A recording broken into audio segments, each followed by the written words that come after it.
Quelle sensation as-tu ressenti la première fois que tu es montée sur scène? Un immense plaisir. Limite orgasmique. Ton moment de télé le plus inoubliable, c'est la première fois qu'il y avait Meryl Streep sur le plateau. Pour moi, ça a été un moment dingue. Il se passe quoi dans les soirées débrief de copines? On bitch beaucoup, on fait des dossiers, on passe en revue des gens, les rhabille, c'est très drôle. L'humoriste du moment que tu nous conseillerais d'aller voir. J'ai totalement flashé sur Inès avec son « Mets-moi des paillettes dans la vie, Kevin ». Les calculs sont pas bons, Kevin.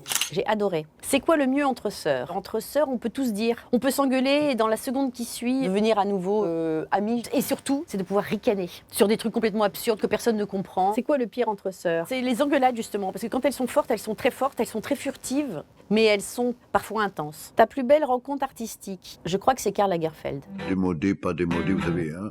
J'ai été fascinée par sa culture, par évidemment son talent et sa drôlerie. Les réseaux sociaux, ça nous rapproche ou ça nous éloigne? Ça nous éloigne quand c'est haineux, quand c'est pour critiquer, polémiquer, haïr. C'est un vaste problème, les réseaux sociaux. Ça devrait être un outil, pas un mode de vie. Ton meilleur souvenir avec Philippe Gildas? C'était un jour où on a reçu Django Edwards.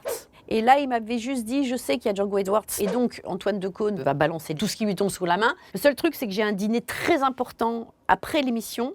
Donc, il ne faut pas que je sois sale. Je lui ai quand même dit, Philippe, si j'étais vous, je mettrais quand même un sac poubelle. Attends, là-dedans. Nous recevons Deschiné et toutes les révélations de son fils. Et là, je l'ai vu partir dans une colère noire.